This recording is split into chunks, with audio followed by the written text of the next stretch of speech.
Sí. Sí. Ok. Entonces, y cómo estos pueden ser o han sido muy importantes en diferentes ámbitos, no solo en investigación, sino también en la industria y en la medicina. Pero ahora, en esta parte del curso, vamos a tratar de enfocarnos en diferentes tipos de ensayos que emplean anticuerpos, en general anticuerpos monoclonales, aunque en algunos casos también se pueden emplear anticuerpos policlonales, y entonces vamos a ver estos ensayos a partir de esta sesión. Y para estos ensayos lo que se usan son anticuerpos que les conocemos como anticuerpos marcados. Entonces, estos son diferentes tipos de inmunoensayos que se utilizan en estrategias que permiten realizar análisis cualitativos y cuantitativos de antígenos a través justamente del uso de anticuerpos marcados o que podemos llamar también como conjugados. Estos ensayos varían en sensibilidad, pero en general tienen una alta sensibilidad y además pueden ser multiparamétricos dependiendo del tipo de detección que se utilice. Entonces, aquí podría idear cualquier ensayo en el que yo pudiera identificar un antígeno de interés empleando un anticuerpo. Y estos anticuerpos, para poderlos detectar, se marcan con diferentes marcadores, valga la redundancia. Entonces, bueno, ¿qué aprovechamos en este caso? Justamente la reacción antígeno-anticuerpo, ¿no? Que nuestros anticuerpos tengan una única especificidad y que además sea esta especificidad conocida, lo cual nos va a permitir detectar un blanco o un antígeno de interés. Y bueno, vamos a usar nuestros anticuerpos que a través de reacciones de conjugación se pueden unir a diferentes moléculas que se pueden usar como marcadores. Entonces, ¿qué se puede usar como marcador o conjugado?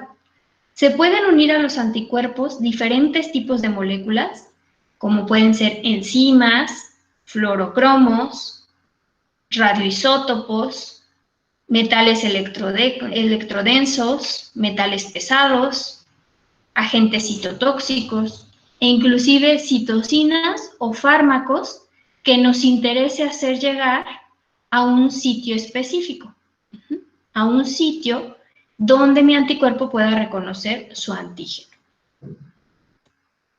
Entonces, ¿qué tipos de inmunoensayos hay?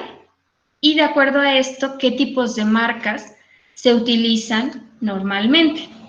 Entonces, seguramente ya han oído hablar en sus clases, no sé, por ejemplo, de bioquímica, acerca del Western blot, donde justamente para detectar las proteínas se utilizan anticuerpos marcados con enzimas, como puede ser HRP, que es la peroxidasa de rábano, o se pueden usar otras enzimas, o inclusive ahora ya en ensayos de Western blot más modernos, se utiliza también anticuerpos acoplados a fluorocromos. Se puede utilizar, otro inmunoensayo es el ELISA, en el cual también podemos usar enzimas, como es en el caso del Western blot, o podemos emplear sistemas de biotina y de streptavidina. Podemos hacer inmunofluorescencias, donde lo que se emplea como marcaje son fluorocromos, como el nombre de la técnica lo indica. Podemos hacer inmunohistoquímica, donde vamos a combinar justamente la histoquímica convencional con ahora marcas específicas dadas a través de la detección de antígenos por los anticuerpos, y estos anticuerpos pueden estar marcados a enzimas o a biotina. También tenemos la citometría de flujo, donde también podemos utilizar fluorocromos, y, por ejemplo, la microscopía electrónica, donde podemos utilizar metales. Entonces, ahorita vamos a hablar un poquito de cada uno de estos ensayos en particular, por si van teniendo dudas, para que me vayan diciendo en qué momento y me interrumpan si así lo consideran necesario. Pero antes de hablar de estos ensayos, vamos a ver ¿qué tipos de detección podemos tener? Entonces, imaginémonos que esta, por ejemplo, esta superficie roja que ven aquí, es una laminilla donde ustedes colocaron un corte de un tejido. Y en ese tejido ustedes quieren detectar una proteína que se exprese específicamente en él. Supongamos que es un corte, por ejemplo, de un órgano linfoide, de un ganglio, y nosotros queremos ver dónde se encuentran ubicados los linfocitos T, por ejemplo. Entonces, yo sé que los linfocitos T en su superficie presentan diferentes proteínas y entre ellas que expresan CD3, ¿no? No sé si recuerdan de sus clases de teoría, pueden expresar CD3 y entonces yo podría tener un anticuerpo anti-CD3, este que dice antígeno, correspondería al antígeno que yo estoy buscando, en este caso CD3, y mi anticuerpo que reconoce específicamente CD3. ¿Y qué voy a tener aquí? Que este anticuerpo está marcado, en este caso, con una enzima. Entonces, yo voy a poder ver en mi laminilla todos los sitios donde este anticuerpo se haya unido a su antígeno gracias a esta enzima. Ahora, ¿cómo se hace en el caso de las enzimas? Estas enzimas normalmente lo que se utiliza para saber dónde está localizado el anticuerpo es emplear un sustrato que es susceptible a ser oxidado por esta peroxidasa en presencia de peróxido y lo que vamos a ver es que estos sustratos pueden generar algún precipitado de color. Y entonces, donde se vea este color, vamos a ver que se dio nuestra reacción antígeno-anticuerpo. Y en este caso, este ejemplo que les puse aquí, diríamos que es una inmunodetección directa. ¿Por qué? Porque el anticuerpo que se une al antígeno de interés está conjugado directamente. Entonces, no hay intermediarios, por eso se le llama inmunodetección directa. Ahora, ¿qué otras opciones de inmunodetección existen? Puede haber inmunodetecciones indirectas, por ejemplo, supongamos que este es el mismo caso, donde yo el antígeno que quiero detectar es CD3, tengo un anticuerpo que reconoce este CD3, pero ¿qué pasa con este anticuerpo? En este caso, este anticuerpo no se encuentra conjugado.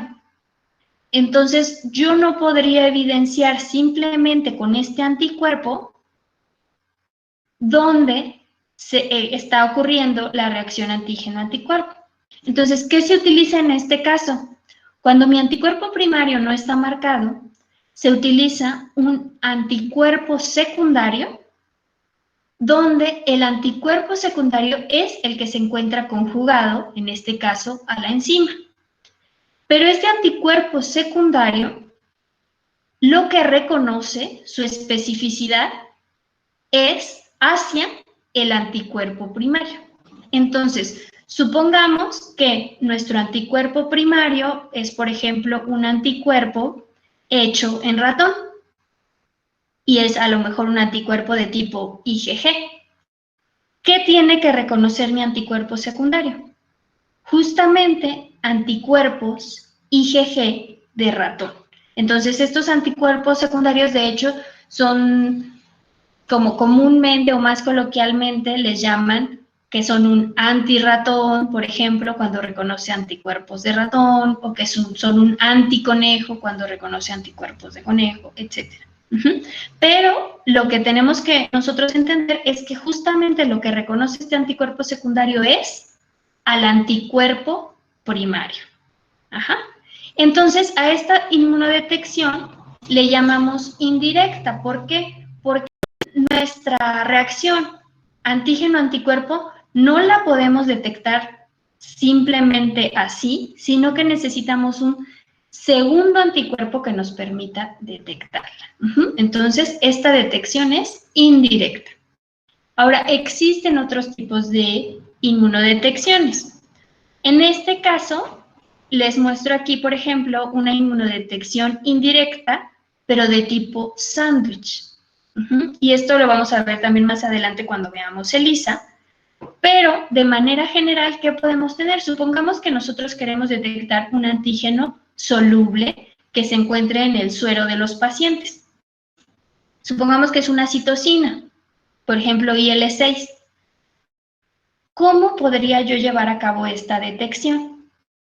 Lo que se puede hacer es tener un anticuerpo fijado a una superficie. Este anticuerpo puede reconocer a la interleucina 6. Luego nosotros agregamos nuestra muestra donde va a estar nuestro antígeno. En este caso, estos que dicen antígeno serían la IL-6, que se pueden unir al anticuerpo que tenemos fijado en una superficie. ¿Y qué hacemos? Después agregamos un anticuerpo primario que puede reconocer nuestro antígeno directamente, puede reconocer la IL-6, la reconoce en un epítopo diferente, pero no se encuentra marcado. Entonces, nuevamente necesito aquí un anticuerpo secundario, que es el que está marcado o conjugado, en este caso, a una enzima. Entonces yo necesité un anticuerpo primario y un anticuerpo secundario, por lo tanto es una inmunodetección indirecta, y además le llamamos tipo sándwich porque justamente queda el antígeno entre dos capas de anticuerpos, la que está fijada a la superficie y la que no se encuentra fijada a la superficie, literalmente como un sándwich. Entonces, no sé si hasta aquí tienen dudas.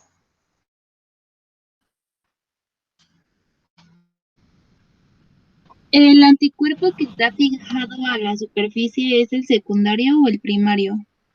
No, aquí en este esquema, al que llamo primario, es a este, ¿sí alcanzan a ver en mi cursor? Sí. Ok, entonces este sería el anticuerpo al que le llamamos primario, y este, el que está conjugado, es al que le llamamos anticuerpo secundario.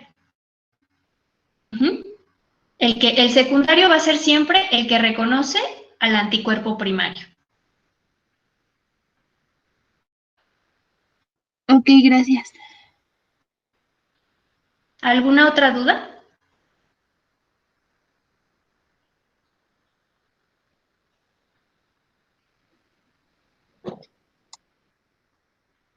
¿No?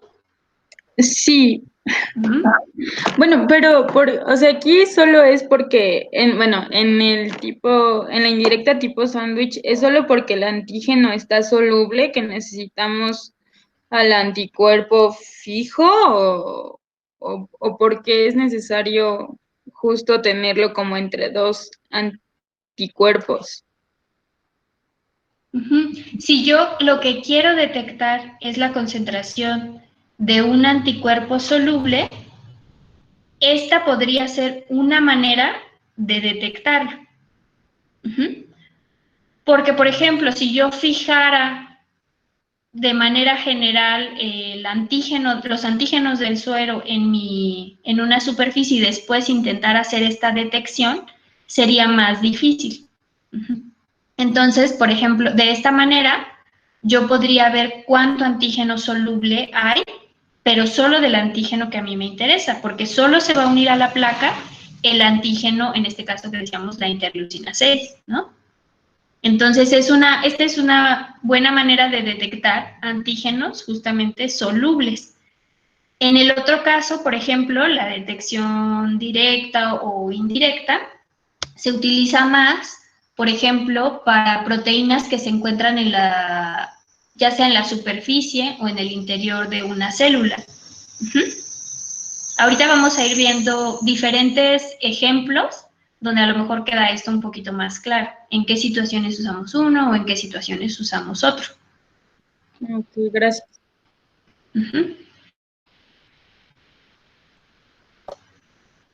Ok, entonces, solo como para recalcar algunos puntos de cada una de estos tipos de detección, vamos a ver aquí nuevamente una detección directa, donde vemos por aquí, supongamos que esta es la superficie de una célula y cada uno de estos dibujitos o figuras geométricas representan diferentes antígenos. Entonces, estos antígenos pueden ser con anticuerpos específicos, donde cada uno de estos anticuerpos reconoce específicamente solo a uno de los tipos de estas proteínas. Solo a una proteína cada uno, solo tiene una especificidad. Entonces, cada uno de estos anticuerpos podría tener diferentes conjugados o diferentes marcas. Pensemos, por ejemplo, en el caso de fluorocromos. Cada uno de estos podrían ser fluorocromos que van a emitir luz a diferentes longitudes de onda. Y entonces, ¿eso qué quiere decir? Que yo podría medir diferentes antígenos al mismo tiempo. Entonces, ¿de qué depende cuántos antígenos puedo detectar al mismo tiempo en la inmunodetección directa? Depende de cuántos anticuerpos diferentes puedo tener conjugados a diferentes marcadores. Entonces, yo podría tener 4 anticuerpos diferentes con diferentes conjugados cada uno, o inclusive más, un número mayor de estos. Y yo los podría detectar al mismo tiempo si mi equipo con el que voy a hacer la detección tiene la capacidad de detectarlos. Ahora, ¿qué pasa en el caso de la inmunodetección indirecta? En este caso, como ya les había dicho, voy a usar un anticuerpo primario que reconoce directamente al antígeno de interés, pero necesito anticuerpos secundarios que reconocen a este primer anticuerpo, los cuales ya están marcados. Entonces, ¿aquí puedo detectar varios antígenos a la vez? Sí puedo. ¿No? Podría tener, aquí representamos un anticuerpo primario que reconoce un tipo de proteína, aquí otro anticuerpo que reconoce otro tipo de proteína, y anticuerpos que reconocen a cada uno. Ahora, aquí los anticuerpos secundarios son los que tienen que tener diferentes marcadores, pero no solo eso. Por ejemplo, si yo quisiera detectar al mismo tiempo 2 proteínas en una célula, usando este sistema de inmunodetección indirecta, y los anticuerpos contra ambas proteínas están hechos en ratón, están fabricados en ratón, son inmunoglobulinas, vamos a decir IgGs de ratón, yo podría discernir con un anticuerpo secundario entre un anticuerpo y otro anticuerpo. No. ¿Por qué no? Porque justo el anticuerpo secundario reconocería a anticuerpos de ratón, y como los dos son de ratón, o sea, los detectaría, pero no haría diferencia entre uno y otro.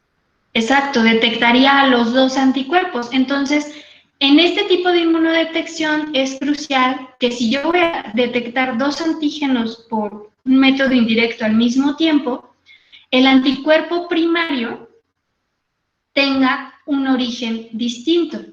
Por ejemplo, puedo usar un anticuerpo aquí contra la proteína cafecita hecho en ratón, y aquí contra el triangulito rosa, un anticuerpo hecho en conejo. Eso me permitiría usar anticuerpos secundarios antirratón o anticonejo. Y entonces sí, ahora los puedo identificar a cada uno. Y obviamente estos anticuerpos secundarios deberán tener marcas diferentes, que aquí están representadas como rojas y verdes. Y ahora sí, entonces, el anticuerpo secundario me permitirá identificar la reacción antígeno-anticuerpo de cada uno de estos anticuerpos primarios. ¿Sí a todos les queda claro, chicos?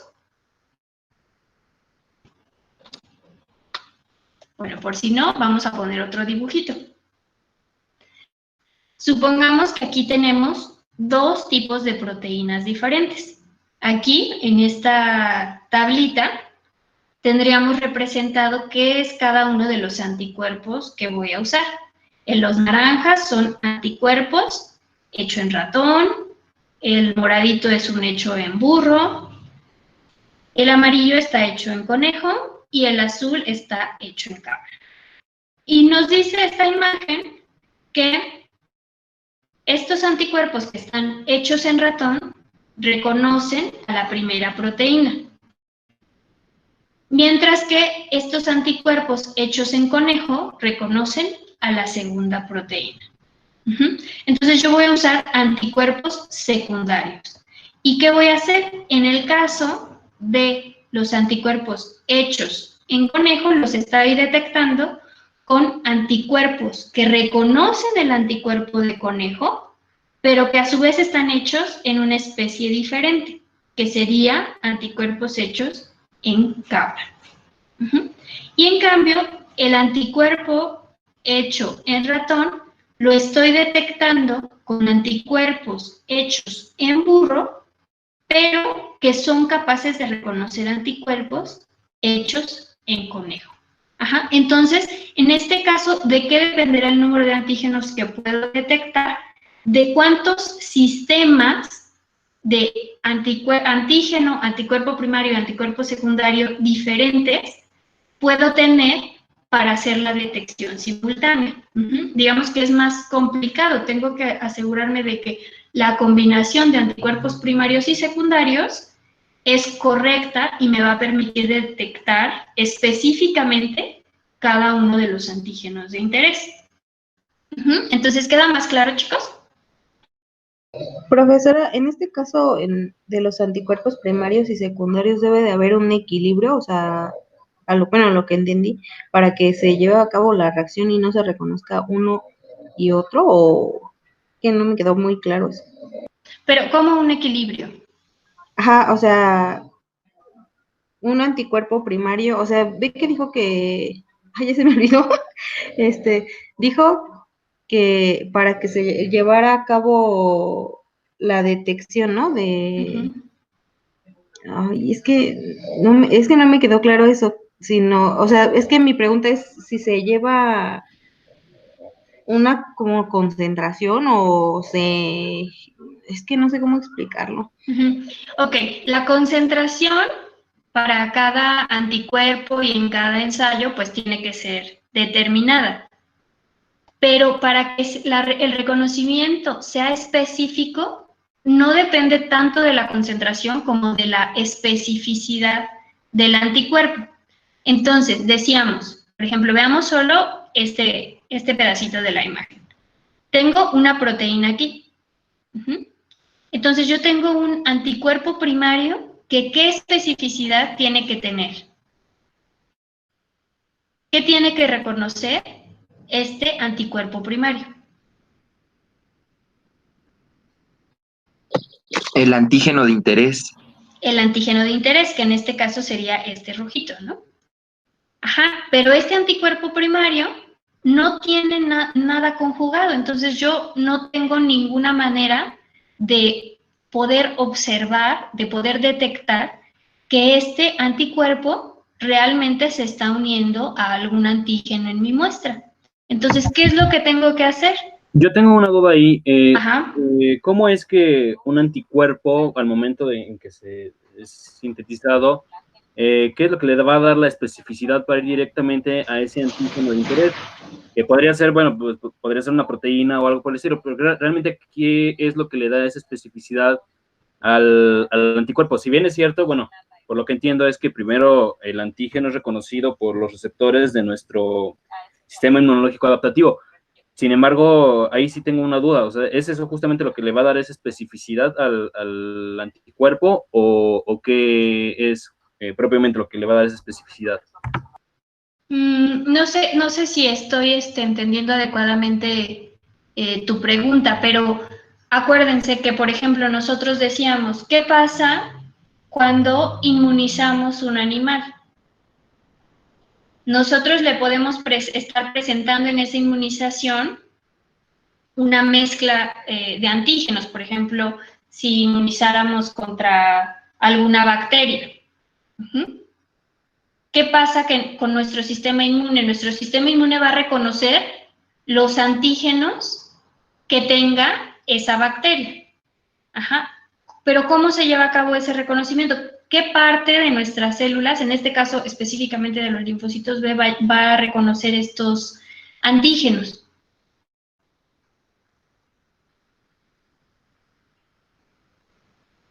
¿Cómo reconocerían qué receptores tienen los linfocitos B que le permitirían reconocer antígenos? ¿Los BCR? BCRs, exacto. Entonces, una vez que el linfocito B ya reconoció su antígeno a través de su BCR, este linfocito B, bueno, pasarán diferentes cosas, pero se activará y como consecuencia, digamos, final de este proceso de activación, este linfocito B se puede convertir a una célula plasmática, diferenciar hacia una célula plasmática. Y esta célula plasmática ya habíamos dicho que tendrá la capacidad de producir anticuerpos. Entonces, estos anticuerpos, ¿qué especificidad? De manera general dijimos que esta es la especificidad de estos anticuerpos, ¿cuál será?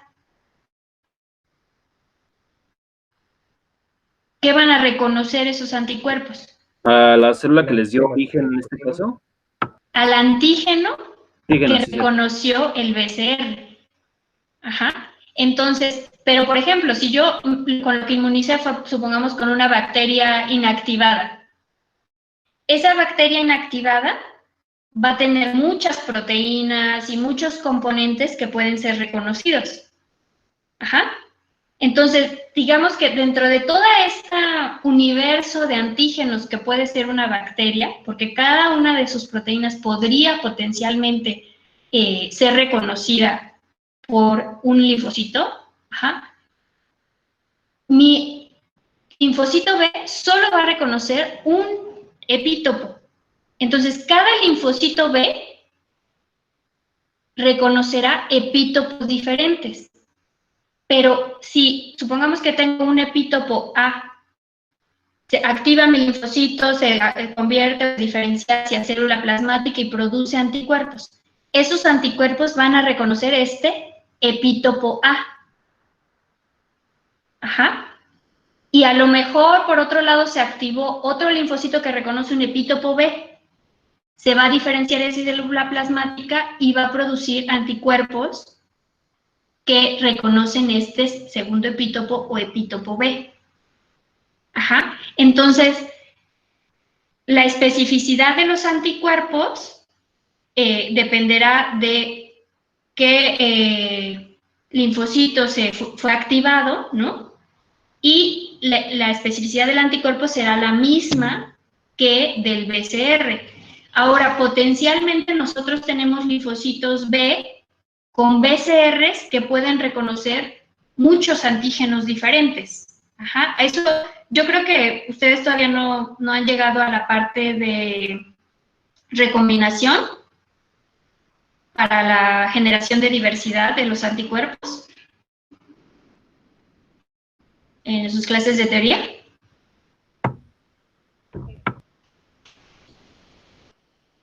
¿No? Los que van conmigo ya vimos toda la diversidad, los mecanismos. Entonces, bueno, ya en el caso de un ensayo, ¿qué es lo que hacemos nosotros? Pues seleccionar justamente anticuerpos que sean específicos contra nuestros antígenos de interés, ¿no? Por ejemplo, ya la clase pasada decíamos, bueno, podríamos purificar anticuerpos que fueran específicos, que nosotros hiciéramos esa purificación, por ejemplo, basados en la reacción antígeno-anticuerpo. Entonces, no sé si esta duda quedó clara, o profesor, no sé si quieras comentar alguna cosa.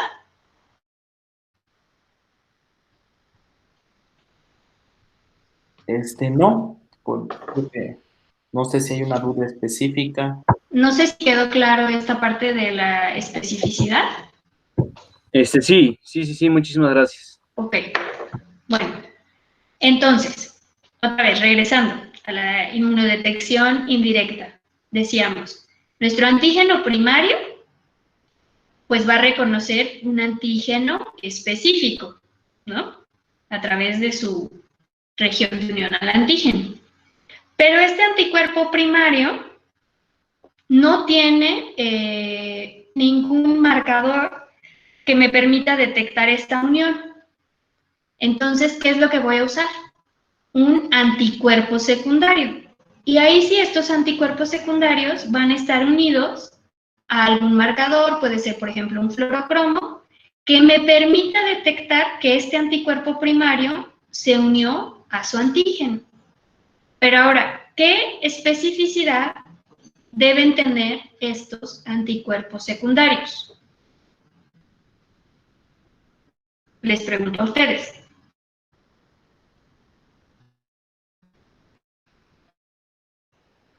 ¿Puede repetir el planteamiento de la pregunta, por favor? ¿Cuál debe ser la especificidad de estos anticuerpos secundarios? ¿Qué tienen que reconocer esos anticuerpos secundarios? Al anticuerpo primario. Al anticuerpo primario. El antígeno o el epítopo que reconocen tiene que ser el anticuerpo primario. Ahora, ¿cómo puedo lograr esto? Si mi anticuerpo primario es, por ejemplo, una inmunoglobulina de tipo IgG de ratón, esta pues es diferente de otras inmunoglobulinas, particularmente de otras especies. Entonces, yo lo que necesito usar es un anticuerpo secundario que justamente reconozca anticuerpos IgG de ratón. Y generalmente estos anticuerpos secundarios se obtienen de una especie diferente.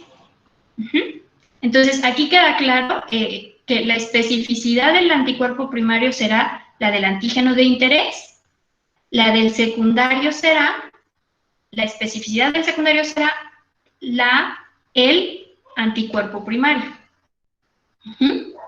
Entonces, si yo quiero detectar varios antígenos a través de este sistema, ¿qué es lo que tendré que hacer?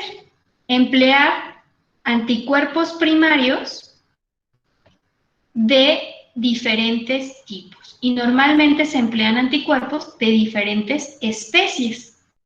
¿Para qué? Para que entonces yo pueda usar anticuerpos secundarios que puedan reconocer de manera diferencial a uno o a otro de los anticuerpos primarios. No sé si a la otra compañera ya le quedó un poquito más clara esta parte.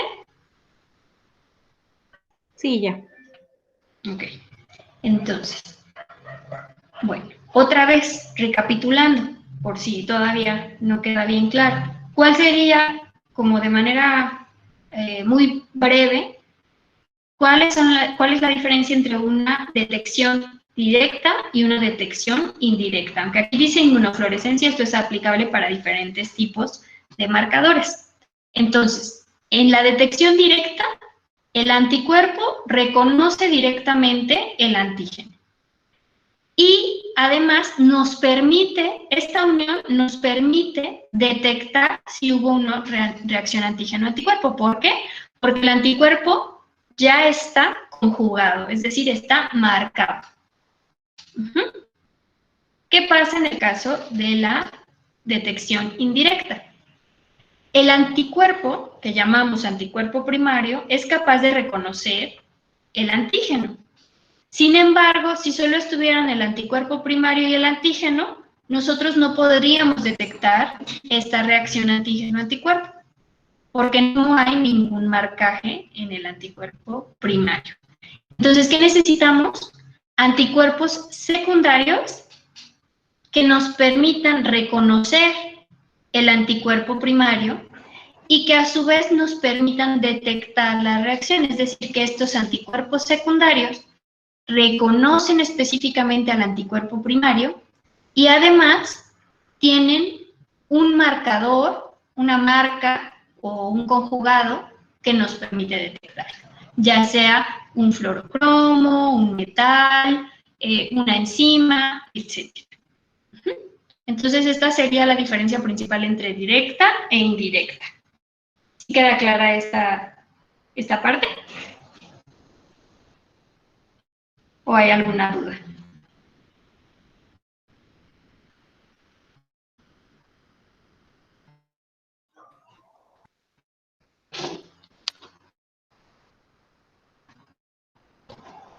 ¿No? ¿Ya los dormí? No, todo bien. No hay dudas. Ok. Entonces, ¿qué ventajas y desventajas tendría usar cada uno de estos tipos de detecciones? Directa contra indirecta. Entonces, bueno, ¿qué pasa con el método directo? Usualmente la metodología es rápida. ¿Por qué? Porque solo uso un anticuerpo, es decir que tengo que hacer una incubación de mi muestra con el anticuerpo primario que ya tiene el conjugado. Entonces, normalmente solo incubo un anticuerpo, lo que lo hace más rápido.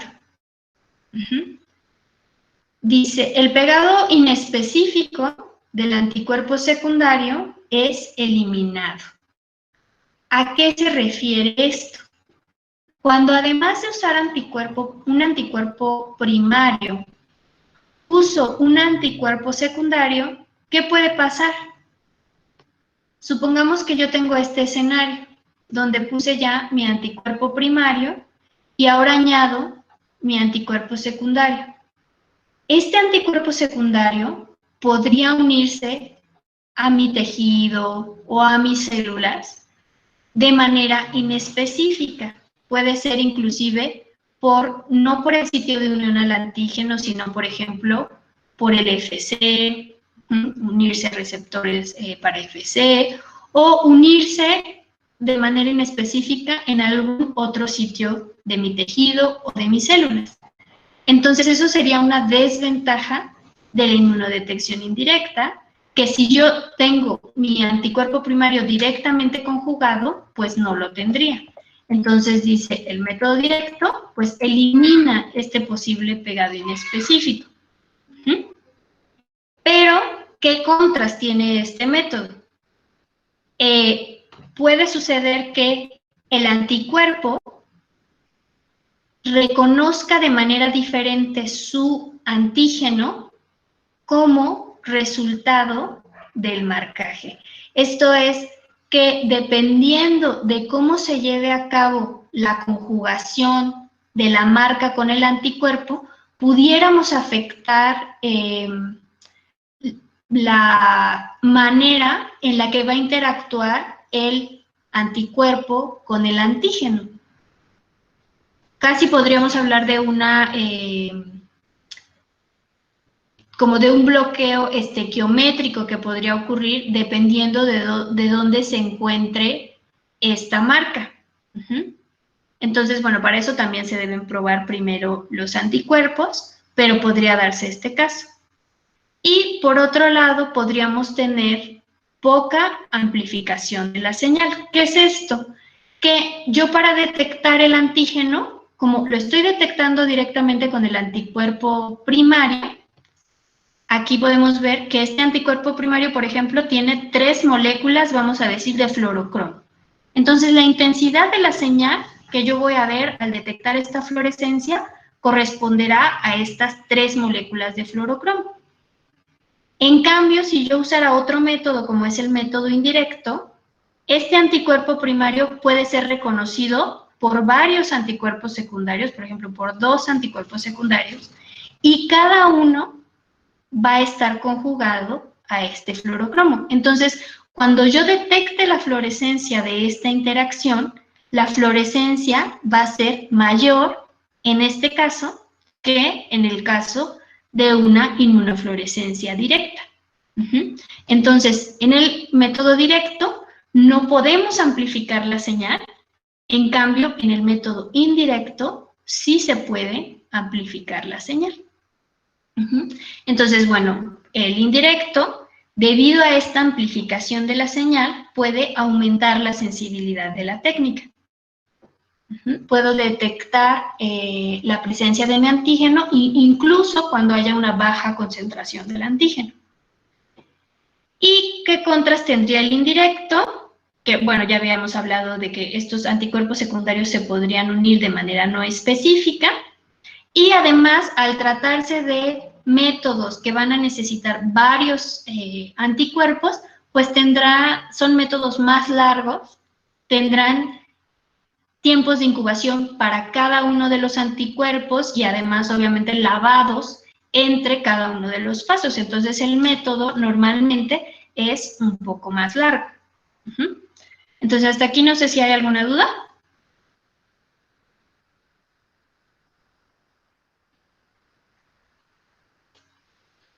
Ok. ¿Qué otros métodos de detección podemos emplear? Podemos usar, por ejemplo, otros casos, como sería hacer un puente de inmunoglobulinas. Entonces, este es, yo diría, uno de los menos usados actualmente, al menos para investigación, pero por la lógica del diseño es perfectamente posible realizarlo. ¿De qué se trata este tipo de detección? Nosotros en este caso tenemos nuevamente un anticuerpo primario que puede reconocer a nuestro antígeno. Entonces tenemos un anticuerpo que puede reconocer el antígeno X. Y está hecho en la especie, vamos a decir que está hecho en ratón. Este puede ser reconocido por un anticuerpo secundario, que vamos a decir que reconoce anticuerpos de ratón. Sin embargo, este anticuerpo secundario tampoco está marcado. Y podemos usar un tercer anticuerpo, que en este caso, este anticuerpo también va a estar hecho en ratón al igual que este, entonces ambos pueden ser reconocidos por el anticuerpo secundario, pero en este caso, este tercer anticuerpo es el que lleva la marca, ¿no? Esta es la que lleva el fluorocromo o la enzima. Entonces, a este lo llamamos método de puente porque justamente este segundo anticuerpo es el que está haciendo un puente entre el anticuerpo que reconoce el antígeno y el anticuerpo que tiene la marca con la que voy a detectar la reacción. ¿Qué otros métodos hay? Hay, por ejemplo, una molécula que ha sido ampliamente utilizada, que es la biotina. En este caso, la biotina se puede utilizar como marca en el anticuerpo. Aquí tenemos representado un anticuerpo biotinilado, que aquí está reconociendo una proteína en particular.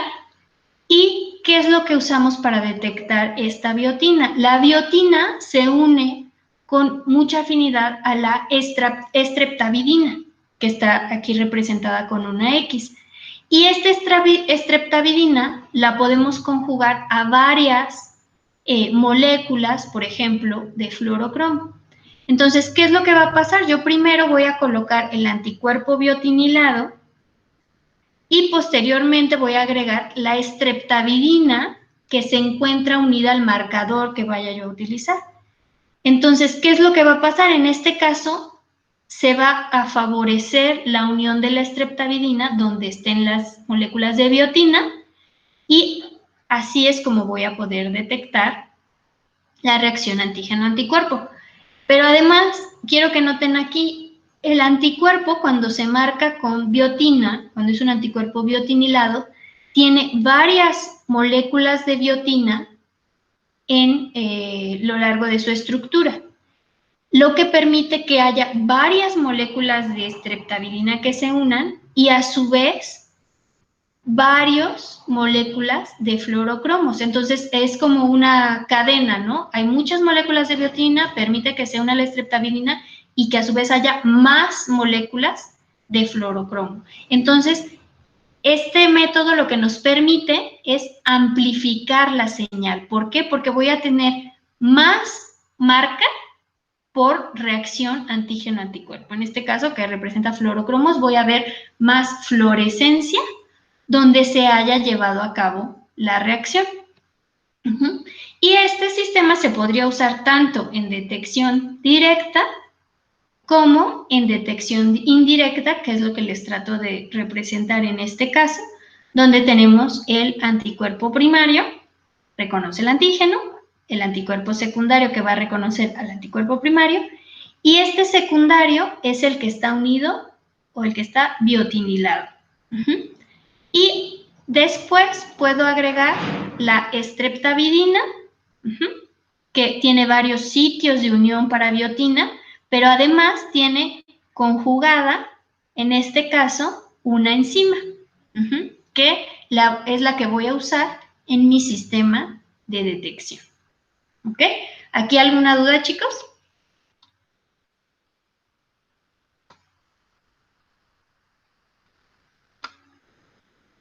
No, profesora. Ok, entonces este es otro esquema nada más para tratar de que quede esto igual muy claro, ¿no? Donde vamos a tener aquí el antígeno, anticuerpo primario que no está conjugado, anticuerpo secundario unido a biotina, y aquí vamos a tener nuestra streptavidina, que va a unirse justamente a las moléculas de biotina.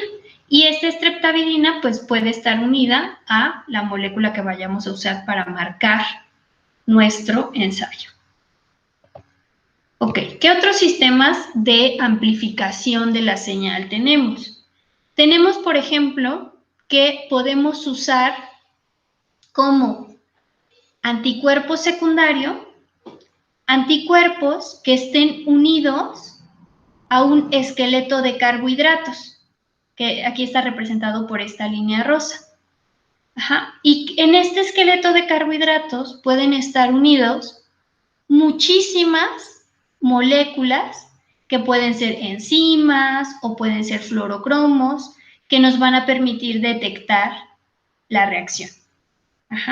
Entonces, ¿qué es lo que va a pasar en este caso? Yo tengo en un primer paso mi antígeno, que es reconocido por un anticuerpo primario, y este va a ser reconocido por un anticuerpo secundario, pero que este anticuerpo secundario va a estar unido a una gran cantidad de moléculas que me van a permitir marcar la reacción. Entonces, de esta manera, yo voy a amplificar la señal que veo en cada uno de los sitios donde se haya reconocido mi antígeno de interés, ¿no? Y, por ejemplo, si estuviéramos hablando de fluorocromos, pues esto significaría que estoy viendo más fluorescencia que en los sistemas anteriores. ¿Qué otro método podríamos tener en este caso? Podríamos tener también un método de amplificación de la señal, donde en lugar de usar un esqueleto de carbohidratos, utilice las mismas capacidades de la biotina y streptavidina de tener afinidad la una por la otra. Entonces, ¿qué es lo que vemos aquí? Vamos a ir viendo qué significa cada uno de estos dibujitos, ¿no? Estas serían la streptavidina, que dijimos que tiene varios sitios de reconocimiento para la biotina. Y en este caso, ¿qué es lo que está biotinilado? Aquí tenemos en estas azulitas, tenemos representadas enzimas. Entonces, estas enzimas van a unirse debido a que van a formar puentes con la biotina y streptavidina. Entonces van a formar como una red enzima biotinilada streptavidina y vamos a tener complejos con mucha enzima, y estos complejos, a su vez, van a poder unirse al anticuerpo secundario. ¿Cómo ocurre en este caso la identificación del antígeno? Aquí tendríamos una superficie donde están presentes los antígenos, el anticuerpo primario que reconoce el antígeno de interés, y luego el anticuerpo secundario que se encuentra biotinilado. Entonces, si posteriormente yo agrego un complejo de biotina streptavidina con enzima, las streptavidinas, los espacios libres de las streptavidinas se unirán a la biotina de mi anticuerpo, y todo este complejo permitirá que la detección de esta reacción sea mayor. Entonces yo voy a tener más enzima y cuando agregue mi sustrato, por ejemplo, puede ser que aquí vea yo más precipitado. Entonces estos sistemas lo que me permiten es incrementar la señal que yo voy a ver tras haber provocado o que haya ocurrido más bien la reacción antígeno-anticuerpo. Entonces, ¿queda clara esta parte? Estos métodos de amplificación de la señal. En el chat le están preguntando algo, profesora. A ver, es que cuando tengo mi pantalla completa no los puedo ver, pero... Bueno, si quiere le digo la pregunta. Dicen que la amplificación de la señal, si no tiene problema en, por ejemplo, estar mostrando demasiada señal y confundirse con que haya mucha presencia de antígeno de interés. Y cuando hay poca, pero la amplificación muestra que hay de más. Y si estos conjugados amplificados tienen algún protocolo para calcular la cantidad real. ¿Qué es lo que pasa? Que a veces el antígeno de interés puede estar a muy bajas concentraciones, o cuando lo estamos buscando, por ejemplo, en un tejido, sobre un portaobjetos, pues este antígeno queda aislado, ¿no? No queda en conjunto con, por ejemplo, no es lo mismo tener un lisado de un tejido, donde todo el lisado está junto, por decirlo así, puedo hacer un corrimiento electroforético y todo el antígeno que tenga el mismo peso quedará junto y lo puedo detectar, que es, por ejemplo, el caso del Western blot que vamos a ver ahorita. Por ejemplo, si yo tengo una laminilla donde a lo mejor este antígeno va a encontrarse sí ahí, pero muy poco y en diferente espacio, ¿no? Entonces, en esos casos, a veces la capacidad de nuestro equipo, por ejemplo, de nuestro microscopio de epifluorescencia, a veces no es suficiente para detectar la señal, a pesar de que ahí esté el antígeno presente. Entonces, en ese caso, necesitamos un sistema que nos permita evidenciar que realmente sí ahí está el antígeno, es solamente que nuestro equipo no nos permite con un método convencional detectarlo. ¿Sí? ¿Sí me siguen hasta ahí? Sí, profesora. Entonces, generalmente estos métodos se hacen en ese caso, ¿no? Cuando la concentración de antígeno es tan baja que es muy difícil detectarlo, ¿no? O cuando tengo un sistema de detección, más bien un equipo para detectar, que no tiene una alta sensibilidad.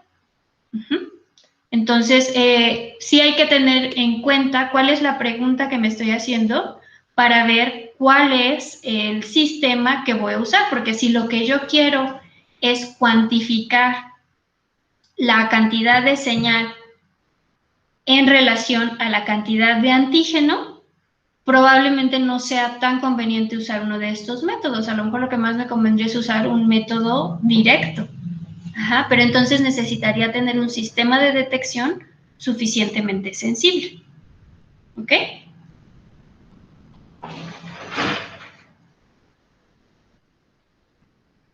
Ok, entonces, ¿alguna otra duda?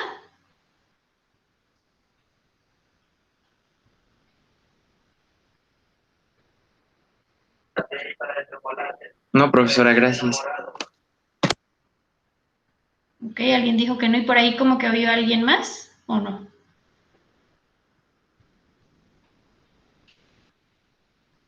¿Alguna otra pregunta?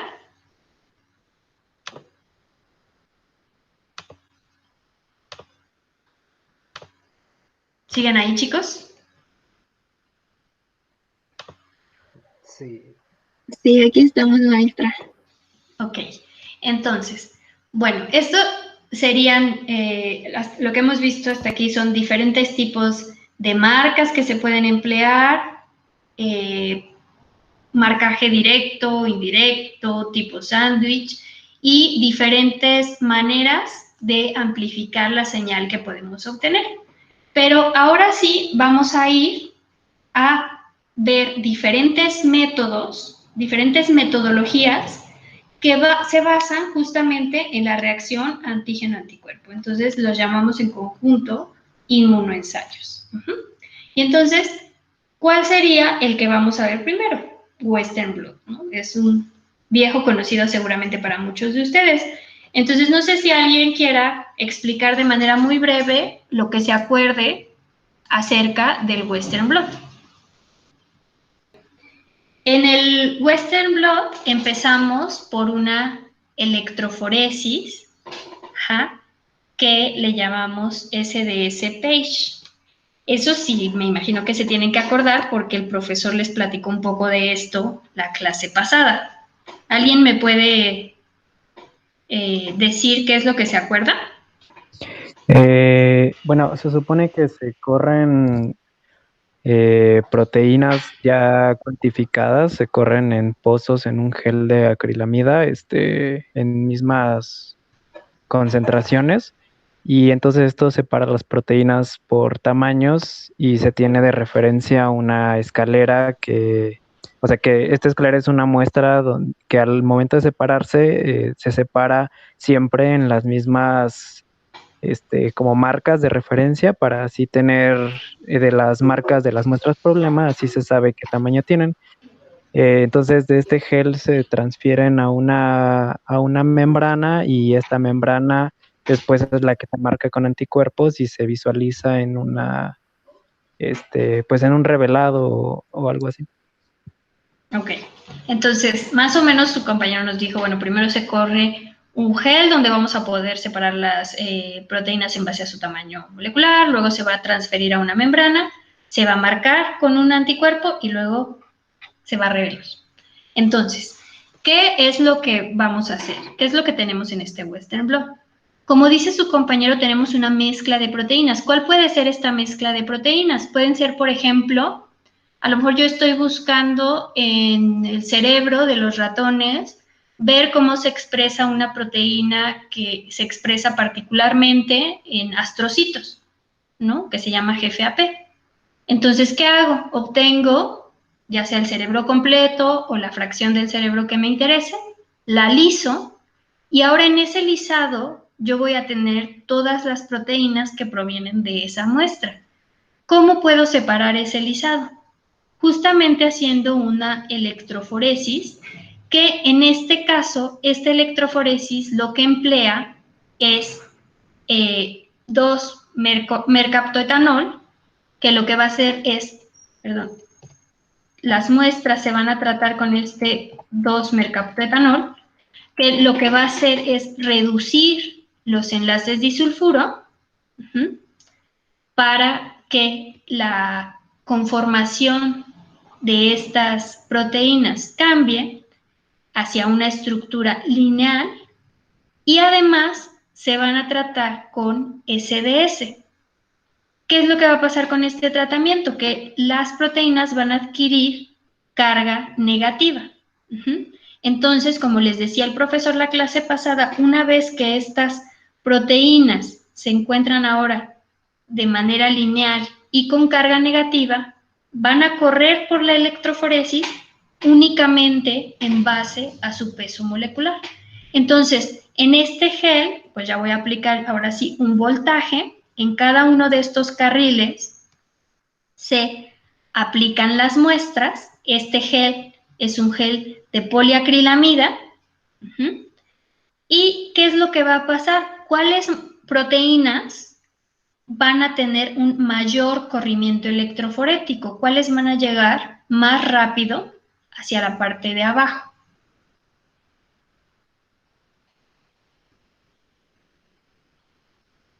Las más pequeñas. Las más pequeñas, exactamente. Entonces, las que tienen menor peso molecular van a tener un mayor corrimiento electroforético y las que tienen un mayor peso molecular, pues correrán menos en la electroforesis. Ahora, su compañero nos hablaba de esta escalera. ¿Qué es esta escalera? En realidad es un marcador de peso molecular. Normalmente ya esto se puede comprar de manera comercial como marcadores de peso molecular, los cuales contienen una mezcla de proteínas de pesos conocidos. Entonces, cuando hay un corrimiento electroforético, ya se sabe cuál es el patrón de bandas que se va a obtener en este marcador de peso molecular. Entonces, por ejemplo, si este marcador tuviera como aquí 5 proteínas, el proveedor ya nos podría decir que, por ejemplo, la de más abajo pesa a lo mejor 25 kilodaltones, la que sigue 50, la que sigue a lo mejor 60, la que sigue 75 y la que sigue 100. Entonces, en base a estos marcadores de peso molecular, nosotros podemos hacer un cálculo para definir cuál es el peso molecular de nuestras proteínas que se encuentran en el gen. Entonces, vamos a poder separar nuestras mezclas de antígenos. Estábamos nosotros diciendo de un lisado de cerebro, ¿no? Voy a poner mis muestras aquí, voy a aplicar una carga y las proteínas se van a separar en base al peso molecular. ¿Cómo puedo saber que estas proteínas realmente se separan? Se puede hacer una tinción después de la electroforesis, por ejemplo, con azul de Comasi, que lo que va a marcar son justamente las proteínas. Entonces, estas bandas que se ven aquí, como de un color más intenso, representan los lugares donde hay proteína en mi gen. ¿Y qué es lo que se hace después? Se transfiere el contenido de proteínas del gen hacia una membrana, que puede ser, por ejemplo, una membrana de nitrocelulosa, en una cámara de transferencia. Y en mi membrana, ¿cómo lo voy a ver ahora? Si yo lo tiñera ahora con otro reactivo, por ejemplo, con el rojo de punzó, se pueden teñir estas membranas de Western blot, puedo ver también las proteínas que se transfirieron de mi gel hacia mi membrana. Y entonces, bueno, aquí se ven algunas de las bandas. ¿Ok? ¿Y qué es lo que pasa después? Ahora, en mi membrana, yo ya tengo ahí las proteínas que estaban en mi lisado de cerebro. Y yo dije que quería identificar una proteína que se llama GFAP. Entonces voy a usar un anticuerpo anti-GFAP. Esto quiere decir que reconoce específicamente GFAP y que además, en este caso, está marcado. Entonces, ¿qué va a pasar? Yo, cuando ponga en contacto mi membrana con mi anticuerpo específico, ¿dónde se va a unir este anticuerpo? En GFAP. Donde sea que esté mi proteína GFAP. ¿A todos les queda claro eso? Sí.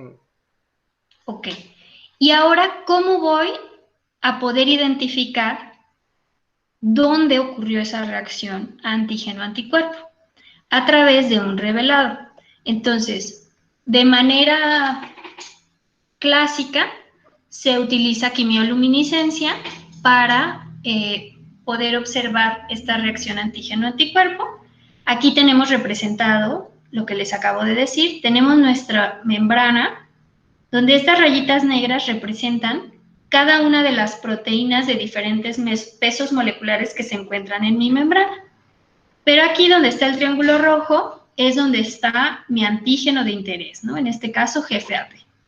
Entonces, ¿qué va a pasar? Yo voy a unir un anticuerpo primario que reconozca directamente mi antígeno. Y si este anticuerpo primario no está marcado directamente, bueno, puedo utilizar un anticuerpo secundario, el cual sí esté marcado para poder detectar mi reacción. En este caso, en Western blot normalmente se utilizan más enzimas, aunque también se puede llegar a utilizar fluorocromos. Entonces, ¿qué enzima se usa típicamente en Western blot? La HRP o peroxidasa de rábano. Y esta enzima, ¿qué es lo que va a hacer? Va a permitir que cuando nosotros agreguemos un sustrato aquí a nuestra membrana, este sustrato normalmente está reducido y en presencia de peróxido de hidrógeno, esta peroxidasa lo que va a favorecer es que este sustrato se oxide, ¿no? Entonces obtenemos el sustrato oxidado con normalmente moléculas, puede ser de agua, etc. Ajá. ¿Cuál es la reacción que normalmente nosotros hacemos en el laboratorio? Utilizar luminol, que se encuentra reducido, y que en presencia de peróxido de hidrógeno y de una peroxidasa se va a oxidar y además va a dar como producto luz. Y entonces esa luz nosotros la podemos detectar ya sea con un equipo computarizado que se detecte inmediatamente la luz, o bien, digamos a la vieja usanza, utilizando placas de tipo fotográfico, las cuales se ponen en contacto con la membrana en un cuarto oscuro, etcétera, y donde haya luz nos va a permitir ver en esta placa fotográfica las bandas correspondientes al antígeno que hayamos obtenido, ¿no? Entonces, bueno, ya no les puse una tercera foto de cómo se ve revelado, pero básicamente, por ejemplo, si tuviéramos nuestro antígeno, perdón, nuestra placa fotográfica, podríamos ver que tal vez en algunas muestras sí vemos la banda, como aquí, y en otras no se ve, que eso nos indicaría presencia o ausencia de la banda. Ahora, la cantidad de antígeno en este tipo de ensayos, ¿se puede cuantificar? Sí, pero decimos que es un ensayo que es semi-cuantitativo. ¿Por qué? Porque lo que hacemos es que estas placas fotográficas, ya cuando detectamos dónde había bandas a través de la quimioluminiscencia, lo que hacemos es escanearlas y podemos ver la densidad en píxeles de cada una de estas bandas. Ajá. Entonces, podemos ver, por ejemplo, que si hay aumento de nuestro antígeno de interés en nuestra muestra, esta densidad puede aumentar o puede disminuir en el caso de que haya disminuido en nuestra muestra. Entonces, sí lo podemos cuantificar, pero se considera una cuantificación semi-cuantitativa. Y, bueno, como les decía, ya también se puede usar fluorocromos para hacer estas detecciones, lo cual los hace todavía más sensibles. ¿Alguna duda de Western blot? Sí, yo. En el segundo paso, cuando lo hacemos pasar por el tanque, ¿eso es para solo quedarnos con las proteínas que son de interés? No, idealmente tú tendrías que transferir todas las proteínas que se encuentran en tu gel hacia tu membrana de nitrocelulosa. Ahora, dependiendo del tiempo de transferencia, tú puedes transferir, por ejemplo, solo las proteínas de bajo peso molecular, si es poco tiempo de transferencia. O si quieres transferir, si tu proteína de interés es una proteína de un alto peso molecular, entonces vas a hacer una transferencia por mayor tiempo para asegurarte que inclusive las proteínas de mayor peso molecular queden transferidas a la membrana. Ajá, pero ahí no, o sea, ahí no hay manera de controlar específicamente qué proteínas se transfieren a la membrana, sino que lo ideal sería que transfirieras todo lo que está en tu gel hacia tu membrana de nitrocelulosa. Ok. Maestra, ¿y cómo se transfieren experimentalmente? Ok. Una vez que ya se tiene el gel después de la electroforesis, lo que se hace, por ejemplo, puede ser una transferencia semiseca, donde lo que se hace es que se ponen pads, pues como, no sé si les debo de qué material son, pero son como si fuera papel comprimido. Se ponen estos pads humedecidos luego se pone tu membrana de nitrocelulosa, encima de la membrana de celulosa, en contacto directo, se pone el gel, y luego se ponen más de estos pads humedecidos. Y todo esto, como tipo sándwich que se hace con tu membrana de nitrocelulosa y tu gel de poliacrilamida, se pone dentro de una cámara de transferencia. ¿Qué es lo que va a hacer esta cámara? Vas a aplicar un voltaje que permita que tus proteínas pasen desde el gel hacia la membrana, ¿no? No sé si quedó claro o si hay alguna duda más específica. Está bien, gracias. Ok. Ok, ¿alguna otra duda? Sí, y cuando bueno, ya que transferimos a la membrana y agregamos los anticuerpos, ¿el tipo de detección que usamos es cualquiera de los 3 que vimos? Normalmente para Western blot se emplea inmunodetección directa o indirecta. ¿Por qué? Porque pues tú ya tienes tu antígeno fijo ahí en la membrana, entonces no haría mucho sentido tener que agregar primero un anticuerpo para fijar el antígeno, que es, por ejemplo, la de tipo sándwich, ¿no? Pero la directa y la indirecta son las que normalmente se hacen en Western blot. De hecho, yo me atrevería a decir que lo más común es la indirecta. Ok, sí, gracias. ¿Alguna otra duda, chicos?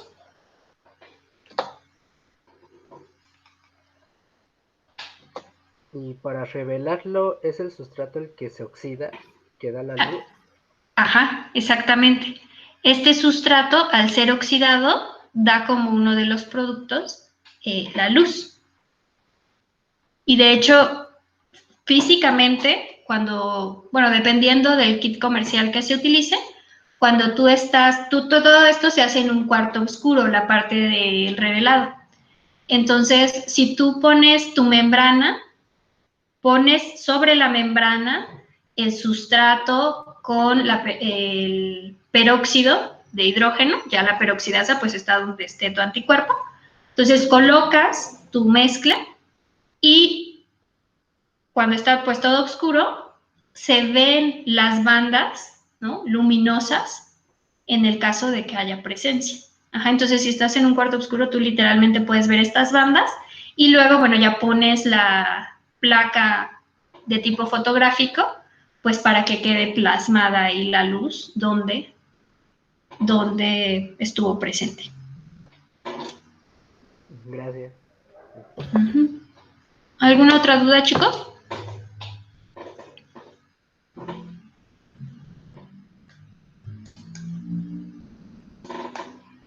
¿No? ¿Seguros? Ok, entonces vamos a pasar a otra técnica, que es la histoquímica. Entonces, ustedes ya saben cómo son las histoquímicas, me imagino. Entonces, ¿quién me puede decir un ejemplo de una técnica de histoquímica? ¿Violeta de Crecilo? Puede ser violeta de Crecilo. ¿Alguna otra?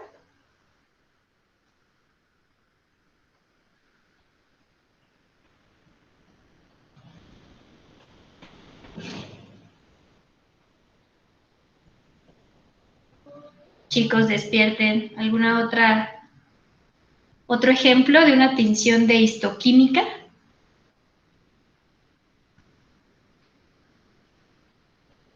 ¿No? ¿Nadie ha oído, por ejemplo, de hematoxilina eosina? Bueno, hay diferentes técnicas que lo que usan, ¿qué es lo que usan estas técnicas? Por ejemplo, la que me comentaban acerca del violeta de Crecilo. ¿Qué es el violeta de Crecilo de manera general?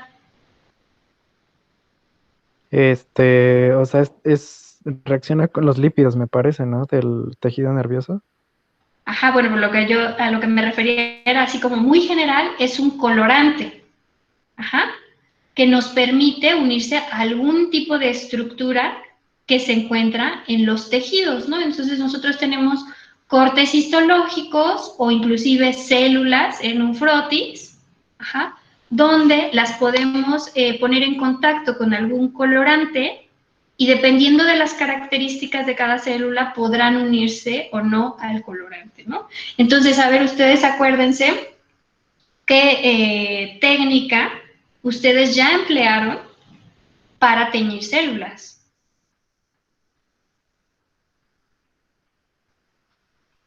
Aquí en nuestro laboratorio. La de Gray. Exacto, ¿no? La tinción de Gray, que lo que usaba era una mezcla de colorantes que nos permitían identificar los componentes de las células en base a sus características ácidas o básicas.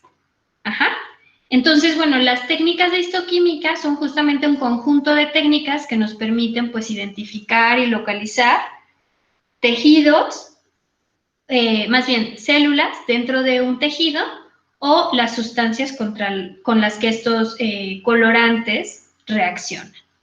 Entonces, ¿en qué se diferencia la inmunohistoquímica? En que además se pueden emplear anticuerpos. Anticuerpos que reconozcan antígenos específicos de interés.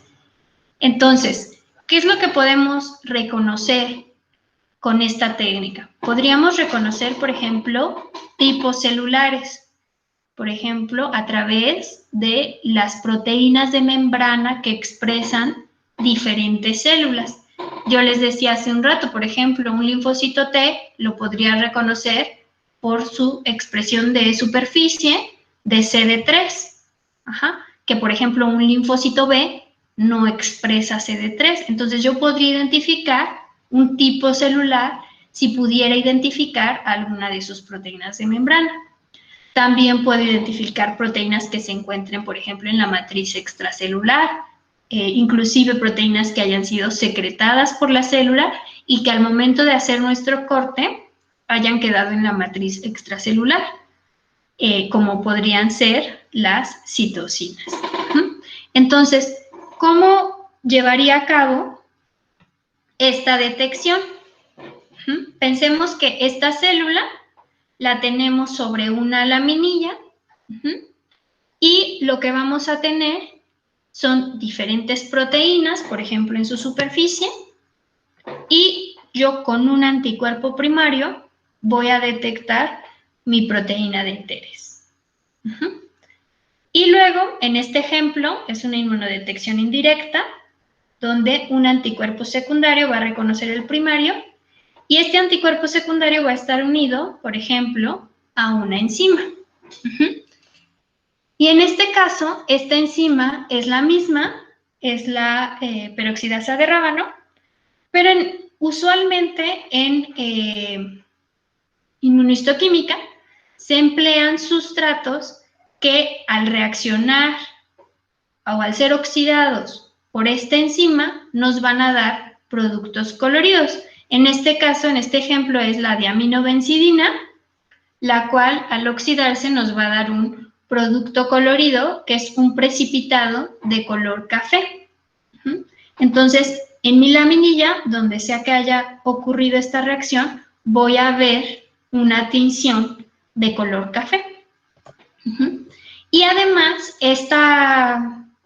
la ventaja, digamos, de la inmunohistoquímica es que normalmente estos productos coloridos, particularmente en el caso de la diaminobencidina, son insolubles al agua y además insolubles inclusive a otros solventes orgánicos que se emplean en tinciones de histoquímica, lo que permite que mi laminilla no solo la tiña para mi antígeno de interés, que me daría este color café, sino que además la podría teñir, por ejemplo, con hematoxilina eosina o con algún otro colorante que me permitiera identificar la arquitectura del tejido que estoy estudiando. Entonces yo podría ver en qué zona encuentro la señal, y que me querría decir dónde se encuentra ubicada las proteínas que estoy buscando e inclusive, por ejemplo, el tipo de células que estoy buscando.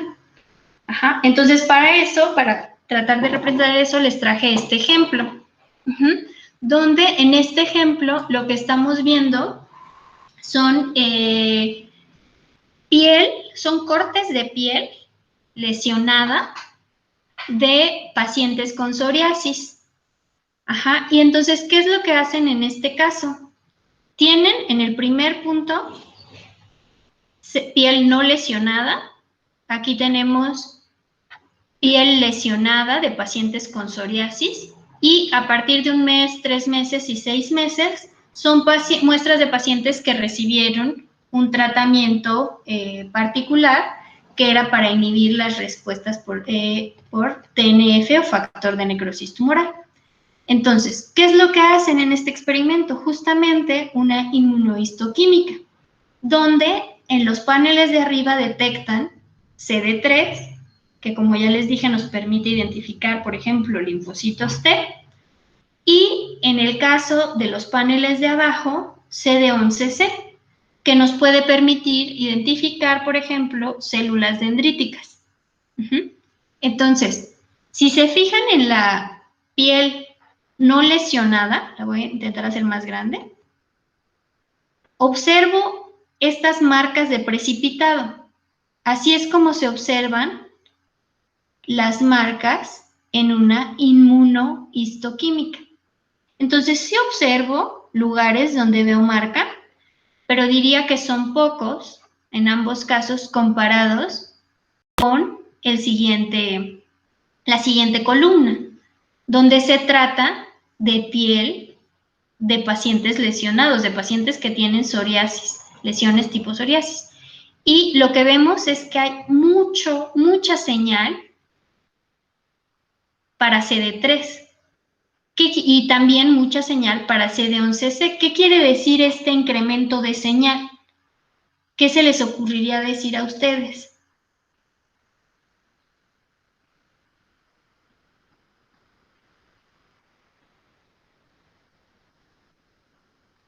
¿Nadie? ¿Hay más células? ¿Hay menos células?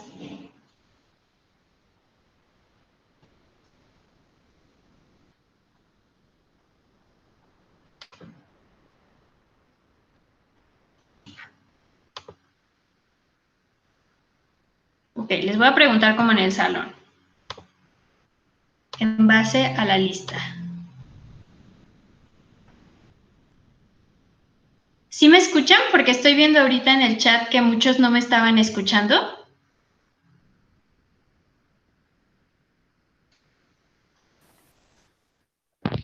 Sí, profesora, solo que, bueno, al menos yo en mi caso estoy teniendo problemas de conexión y veo muy pasmado y espaciado la pregunta y no la escuché completa.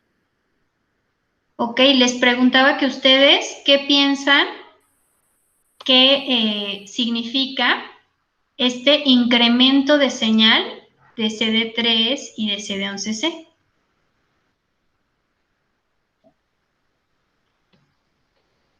Que se detectó más antígeno. Ajá, se detecta más antígeno. Y si dijimos que cada uno de estos antígenos representa cierta población celular, diríamos no solo que hay más antígenos, sino que hay más células de estos tipos particulares en la lesión. O sea que hay más infiltrado de linfocitos T y más infiltrado de células dendríticas, ¿no? ¿Y qué pasa cuando les dan el tratamiento a estos pacientes? Conforme pasa el tiempo, disminuye la cantidad de células que se encuentran infiltradas en estas lesiones. ¿Alguna duda aquí con esta parte de inmunohistoquímica? No. Aquí este es otro ejemplo, donde lo que se detecta en este caso son citocinas. En el caso del panel E es IL-10 y en el caso del panel F es IL-12. Ajá. Y esta detección se hace en los nódulos centinelas, es decir, los nódulos o ganglios linfáticos que se encuentran más cercanos a el sitio de tumor de pacientes con cáncer de mama. y lo que observan es que estas pacientes tienen más células que producen IL-10, lo cual querría decir que tienen un perfil antiinflamatorio, es decir, que no están respondiendo con una respuesta inflamatoria en este caso, al cáncer de mama. Entonces, solo era para demostrarles que pueden detectar tanto proteínas que se expresen en la superficie como, por ejemplo, citocinas a través de esta técnica. ¿Alguna duda hasta aquí? No. No. Ok, entonces, vamos a pasar a otros tipos de ensayos, que ya he venido como mencionando mucho que una de las marcas que podemos emplear en estos ensayos para marcar a nuestros anticuerpos son justamente fluorocromos o marcas fluorescentes. Y hay dos ensayos principalmente que podemos hacer con anticuerpos marcados con moléculas fluorescentes, que serían ensayos por citometría de flujo y también por inmunofluorescencia. Entonces, en ambos casos, diríamos que el sistema de detección es igual, con la diferencia de que en la inmunofluorescencia, al igual que en la inmunohistoquímica, las células o el tejido se encuentran sobre una laminilla, mientras que en la citometría de flujo lo que tenemos normalmente es una suspensión de células, donde tenemos las células como células únicas, y en esta suspensión es donde llevamos a cabo nuestra detección del antígeno. Entonces, en ambos casos, en nuestra célula tendríamos las proteínas y podemos tener una proteína que es nuestro antígeno de interés y tenemos un anticuerpo que puede ser un anticuerpo primario y estar directamente marcado con un fluorocromo. Y posteriormente, para detectar esta señal, lo que yo voy a necesitar es luz para que este fluorocromo emita fluorescencia y yo lo pueda detectar, ya sea a través de un microscopio, en el caso de la inmunofluorescencia, o de un citómetro, en el caso de la citometría de flujo. Y vamos a hablar ahorita de inmunofluorescencia primero, y al final vamos a dejar citometría de flujo, ya que en nuestro ejercicio experimental justamente la técnica que íbamos a emplear es citometría de flujo. Entonces, ¿quién me puede decir qué es lo que se acuerda que es un fluorocromo? Es una molécula que al excitarla con una longitud de onda emite una diferente que puede detectar un aparato. Ok, bien. ¿Alguien más que quiera decir alguna cosa extra? Está altamente conjugado. Casi no te escucho. ¿Un poquito más fuerte? Está altamente conjugado. Altamente conjugado. No estoy segura si te estoy entendiendo, pero miren, vamos a ver esta definición. Aquí tenemos, ¿no?, que un fluorocromo son justamente moléculas que son capaces de ser excitadas. Como decía su compañero, se excitan a través de la absorción de luz a cierta longitud de onda, y esta absorción de luz va a hacer que estas moléculas se exciten, es decir, que pasen a un estado de energía alto, y cuando estas regresan a su estado basal, pues van a perder energía, y esta pérdida de energía va a resultar en la emisión de luz, también a otra longitud de onda. Entonces, como decía su compañero, van a absorber luz, van a llegar a un estado excitado, y cuando regresen al estado basal, van a ser capaces de emitir luz, fluorescencia en este caso. Entonces, nosotros, si recordamos nuestro espectro de luz, lo que tenemos es que tenemos diferentes longitudes de onda, y entre menor sea la longitud de onda, estas normalmente tienen mayor frecuencia y mayor energía. mientras que longitudes de onda más altas tienen una menor frecuencia y una menor energía. Entonces, normalmente, si regresamos a este esquema, cuando un fluorocromo se excita, para llegar a este estado de excitación usa una longitud de onda X. Sin embargo, la luz que emite siempre va a ser de una longitud de onda mayor. ¿Por qué mayor? Porque ya tiene menos energía. Entonces, supongamos que un fluorocromo X se excita o tiene su pico de excitación a una longitud de onda de 500 nanómetros. Su longitud de onda de la luz que emite siempre va a ser mayor a esta longitud de onda. O sea, sería más de 500 nanómetros. Ajá. ¿Está aquí todo bien? Sí. Ok. Entonces, realmente, ¿qué es lo que pasa si nosotros tuviéramos una solución de fluorocromos, ¿no? Vamos a tener que en esta solución tenemos nuestra molécula. Ajá. ¿Y qué pasaría si yo hago incidir diferentes longitudes de onda en esta solución? Supongamos aquí en esta primera longitud de onda, bueno, algunas moléculas se excitan, que están representadas con estos puntitos blancos, y otras permanecen en el estado basal. Luego, si aumento a lo mejor esta longitud de onda, veo que ya tengo más moléculas que están en el estado excitado. Luego, por ejemplo, a lo mejor sigo aumentando la longitud de onda y voy a ver a lo mejor el máximo de moléculas que se van a excitar. Ajá. Y luego, si sigo aumentando esa longitud de onda, otra vez ya no todas las moléculas en mi solución van a llegar al estado excitado. Entonces, ¿por qué les digo esto?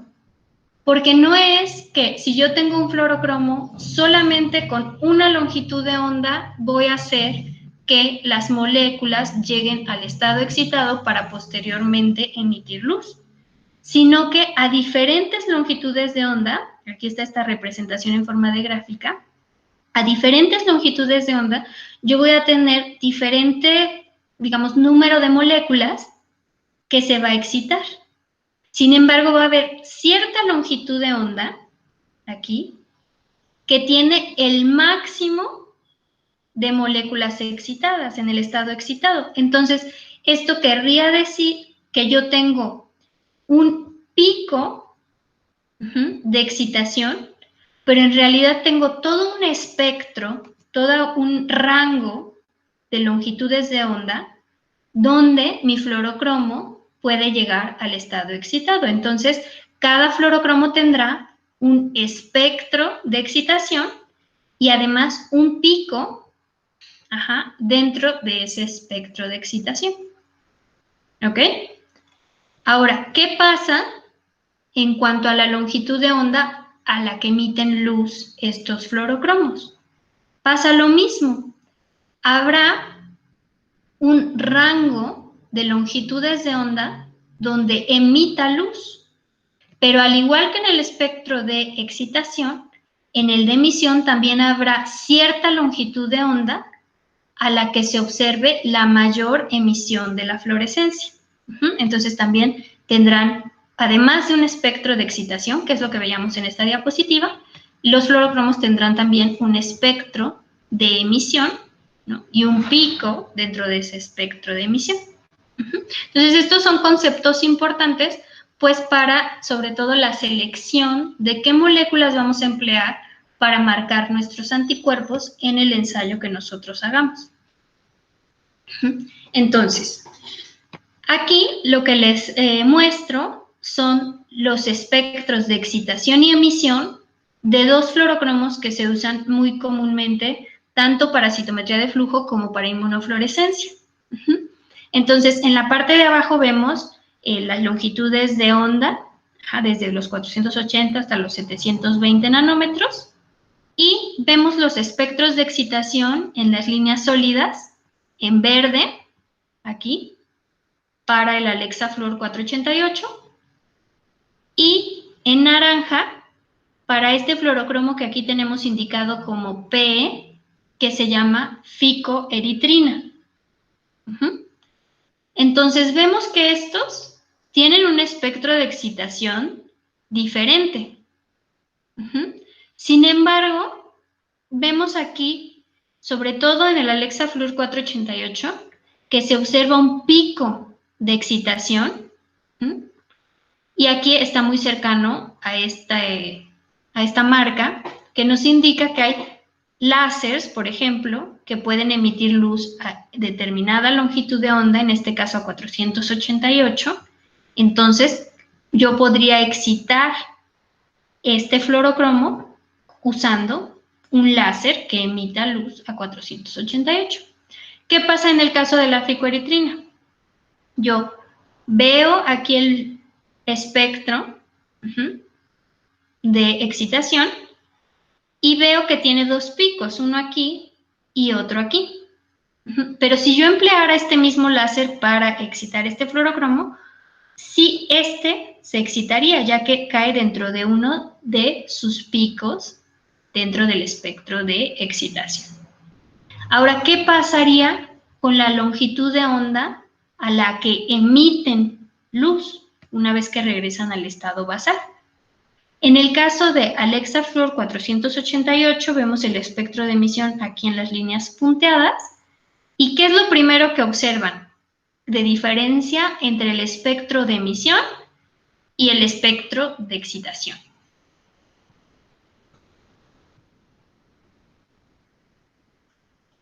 ¿Son iguales el espectro de excitación y el espectro de emisión? No. No. Entonces, ¿cómo es diferente el espectro de emisión respecto al de excitación? ¿Tiene mayor longitud de onda? Ajá, tiene mayor longitud de onda, lo que quiere decir que es luz de menor energía, ¿no? Como lo que habíamos dicho previamente.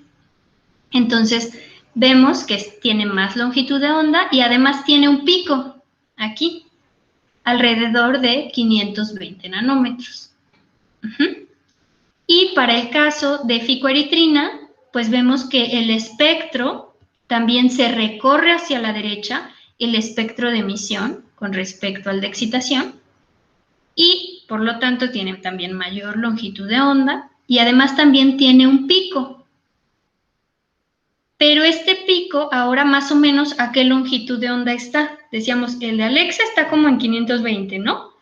El de ficoeritrina, ¿como a cuánto está? Como a 580. Como a 580 aproximadamente. Ajá. Entonces, regresando, ambos fluorocromos podrían ser excitados con la misma fuente de luz, en este caso, un láser que emite luz a 488 nanómetros, pero al emitir la luz, pueden emitir luz en diferente rango de longitud de onda. Si yo solamente midiera la luz que emiten en este pequeño rango de longitud de onda para el caso de Alexa Fluor 488 y en este pequeño rango para el caso de ficoeritrina, podría, con el sistema de detección correcto, detectar la luz proveniente de cada uno de esos fluorocromos. Porque están en diferente rango del espectro de emisión. ¿Sí les queda claro? Sí. ¿Alguien que tenga alguna duda con esto?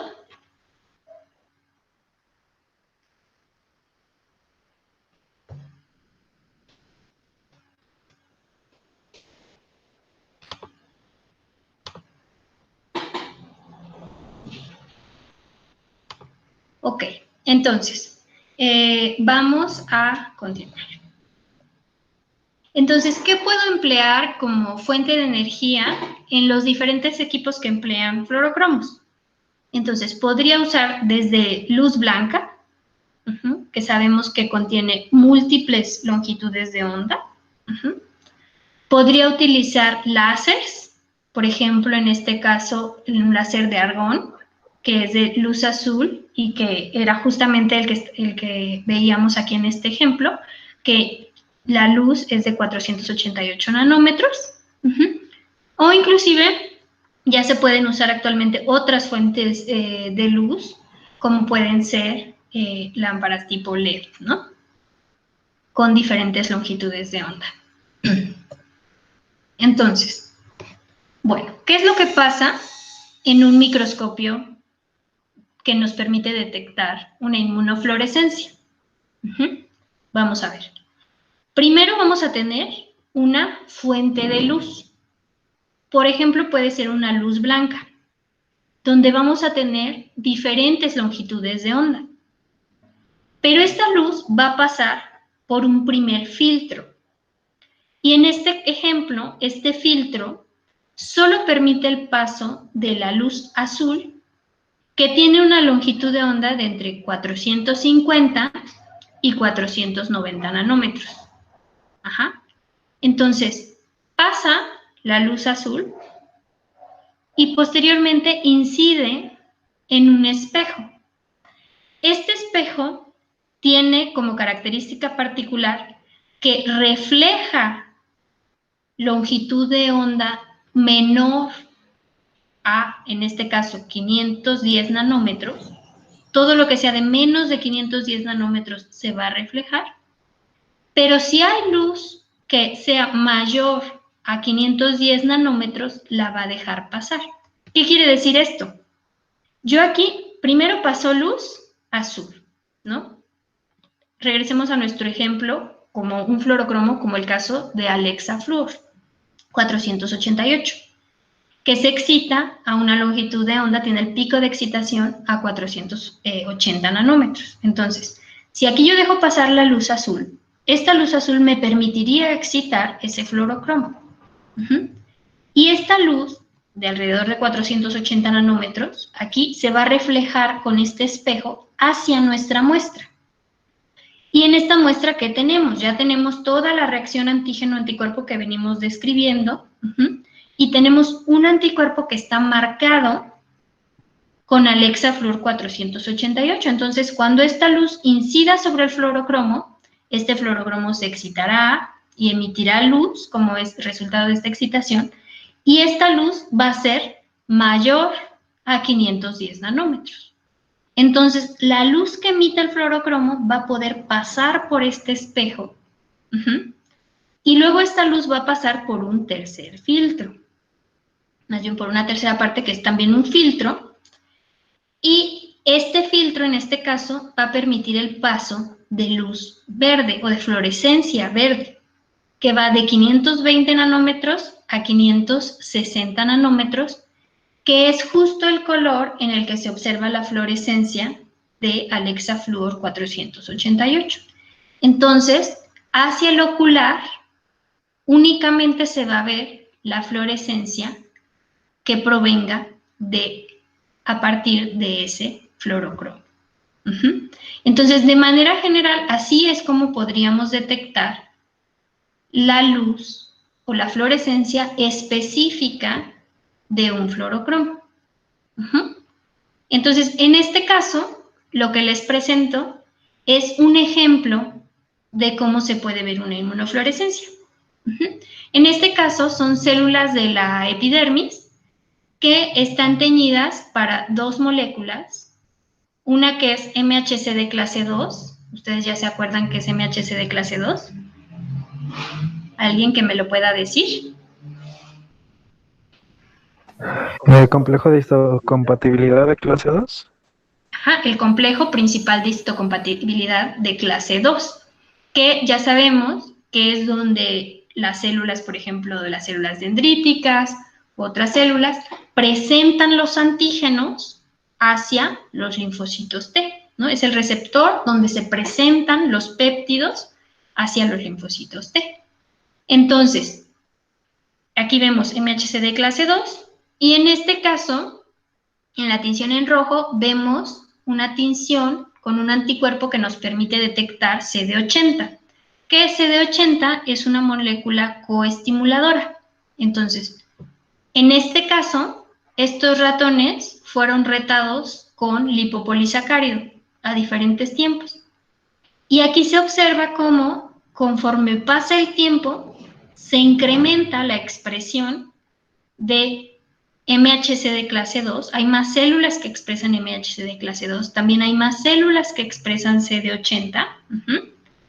Y además, en el caso particular de MHC de clase 2, podemos ver cómo inclusive la morfología de las células, por ejemplo, si vemos esta, se ve diferente al cabo de 18 horas. Entonces, este es solo un ejemplo de qué se podría hacer en una tinción de inmunofluorescencia.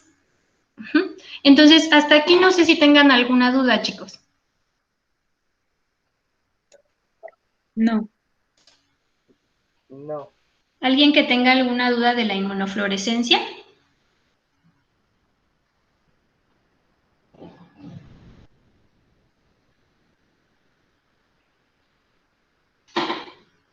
¿No? ¿Seguros?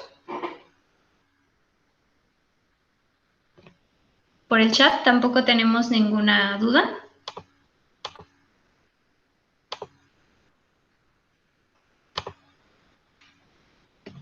Ok, entonces, pues hasta aquí ya vimos un buen número de técnicas donde se emplea justo la reacción antígeno-anticuerpo y nos falta ver citometría de flujo, que realmente sí nos va a tomar gran parte de la siguiente sesión.